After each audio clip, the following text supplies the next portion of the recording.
अब बात करते हैं जाते जाते उस कहानी की जिसके बारे में मैं आपको कह रहा था। तो बात है किसकी? बात है चंगेज खान की। बात है चंगेज खान की।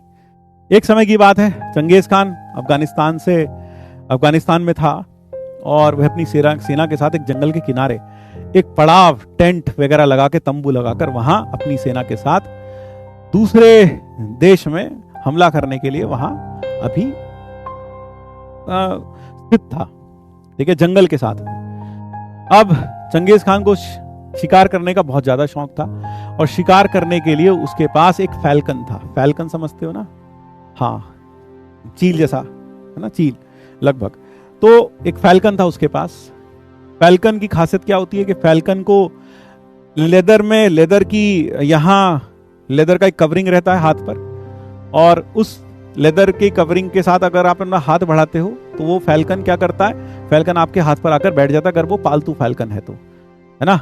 और उस फैल्कन की, उस ईगल की, उस चील की आंखों को अक्सर ढक कर रखा जाता है एक छोटे से कप से, है ना। वो कप लेदर का एक कप होता है, उससे उसकी आंखों को ढक कर रखा जाता है, क्योंकि अगर उसकी आंखों को ढक कर ना रखा जाए तो वो फिर कभी भी आपके हाथ पर स्थायी रूप से नहीं बैठेगा, उड़ जाएगा।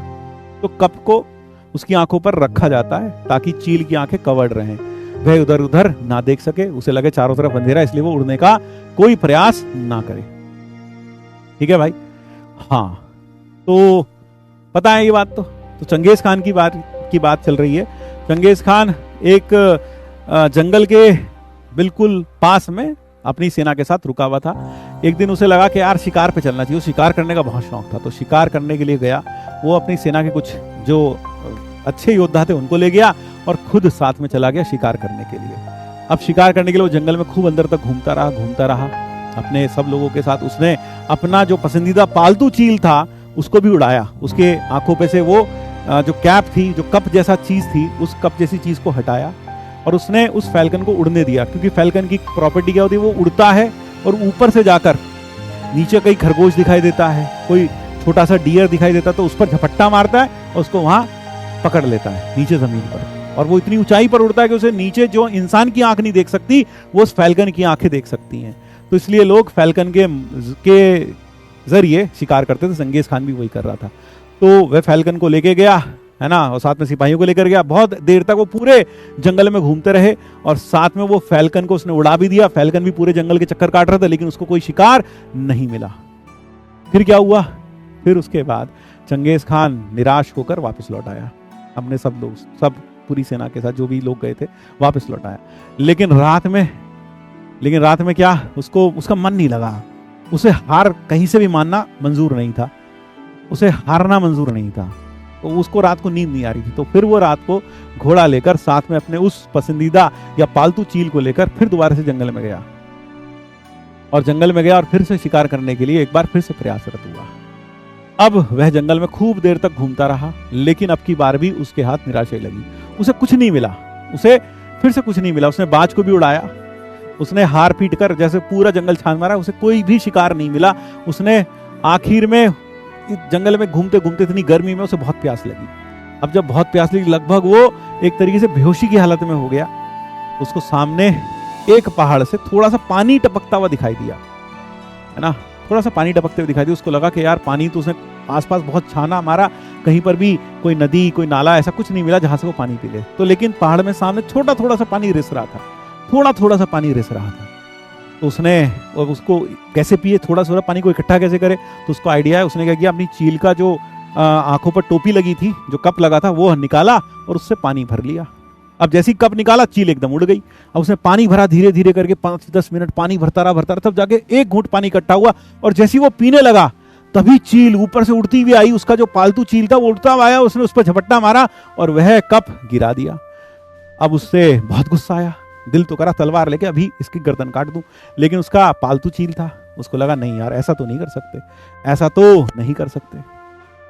फिर उसने कोई बात नहीं, माफ किया, उस कप को वापस उठाया, झाड़ा, पहुंचा और फिर दोबारा से पानी इकट्ठा करने लग गया। थोड़ा बूंद बूंद करके आ रहा था। फिर से जैसी वो पूरा भरा, उसने पीने की कोशिश की, फिर से चील ऊपर से आया, फिर झपट्टा मारा और फिर वो पानी गिर गया। अब की बार उसे थोड़ा गुस्सा आया। उसे थोड़ा गुस्सा आया। उसने कहा कि ये क्या बात है, ये क्या बदतमीजी है, मतलब अगर कोई मुझे देख लेगा झाड़ियों में तो देखेगा चंगेज खान जैसा वीर योद्धा एक पानी की 4 बूंद के लिए तरस रहा है और वह चील बार बार आकर उसे पानी नहीं पीने दे रहा। बताओ ये औकात रह गई है। तो अब की बार उसने क्या किया, उसने तलवार निकाल ली कि भाई अब की बार उसने फिर भरा, उसको थोड़ा थोड़ा पानी भरा। अब पानी भरा और जैसी वो भरा फिर से जैसी उसने होठों तक ले वो लेकर आया, ऊपर से चील आई, चील ने झपट्टा मारा, लेकिन अब की बार चंगेज खान तैयार था तलवार के साथ। उसने तुरंत तलवार से उस चील के 2 टुकड़े कर दिए, 2 टुकड़े कर दिए, 2 टुकड़े कर दिए। ठीक है, अब जैसी वो ऊपर, जैसी वो क्या हुआ, अब वो मर गया, चील तो मर गया उसका पालतू चील, उसे दुख भी हुआ, लेकिन उसको लगा कि मैंने उसको उसकी बदतमीजी का पूरा जो दंड देना था वो दे दिया। अब चंगेज खान थोड़ा और आगे बढ़ा, उस पहाड़ की चोटी पर पहुंचा और देखा कि वह जो पानी रिस रहा था नीचे, वह पानी एक तालाब से रिस रहा था और उस तालाब में एक जहरीला सांप मरा हुआ। और उसको यह देखकर एहसास हुआ कि यार अगर वह वो पानी पी लेता एक घूंट भी तो शायद वो जिंदा ना बचता, शायद वो जिंदा ना बचता, मर जाता। और वह जो उसका पालतू चील था, जो उसका हितैषी था, जो उसका मित्र था इतने सालों से, वह असल में कोई बदतमीजी नहीं कर रहा था, वह उसको बचाने की कोशिश कर रहा था। ठीक है, वो उसे बचाने की कोशिश कर रहा था। यानी कहने का मतलब है कई बार इससे चंगेज खान ने उसके पता क्या किया, फिर उसने उसको उठाया और अपने महल में जाकर उसकी याद में एक सोने का फैल्कन बनवाया और उस सोने के फैल्कन को अपने दरबार में सजा कर रखा, ताकि उसको देखकर उसे हमेशा अपने उस फैल्कन दोस्त की याद आ सके। इस कहानी से क्या शिक्षा मिलती है? इस कहानी से शिक्षा मिलती है कि कई बार हमारे अपने जो हमारा भला चाहते हैं हमें बार बार रोकते हैं, हमें बार बार टोकते हैं, लेकिन हमें बहुत खिंच आती है, उनके ऊपर बहुत गुस्सा आता है। हमें लगता है कि वह हमारी आजादी में, वह कहीं ना कहीं हमारी मौज मस्ती में खलल डाल रहे हैं, हमें रोक रहे हैं। उस समय में बहुत गुस्सा आता है और कई बार इस गुस्से में हम उनको कुछ भी बोल जाते हैं, हम उनका अपमान कर देते हैं।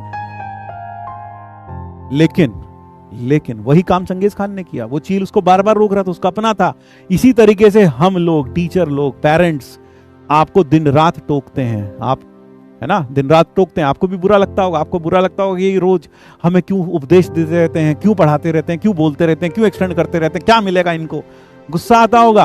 और इस गुस्से में कई बार आप उनका अपमान भी कर देते हैं, जैसे उसने, चंगेज खान ने उस चील को मार दिया जो उसका भला चाहती थी। तो उसने उस चील की जो प्रतिमा थी वो इसीलिए लगाई ताकि उसको देखकर हमेशा ये याद आ सके कि भाई कई बार अपने कड़वा बोलते हैं, कई बार अपने आपको टोकते हैं, तो वो है आपकी भलाई के लिए टोकते हैं,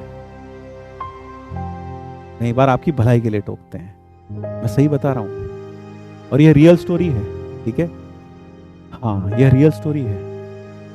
तो हम सब जो आपको रोकते हैं, टीचर हो गए, पेरेंट्स हो गए, आपको लगता होगा ये टीचर कितनी देर से पके जा रहा है, इतना सब कुछ मल्टीप्लाई पढ़ा रहा है, जबरदस्ती पढ़ा रहा है, हमें नहीं पढ़ना, है ना, लग रहा होगा आप में से कईयों को ऐसा लग रहा होगा।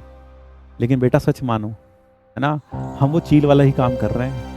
अब तुम में से कई लोग तलवार निकाल के हमारे 2 टुकड़े कर देते हैं, और वो तलवार कैसे निकालते हो? तुम अपने कमेंट से, तुम अपनी कड़वी बोली से, तुम अपने कमेंट से वो तलवार निकालकर हमारे 2 टुकड़े कर देते हो।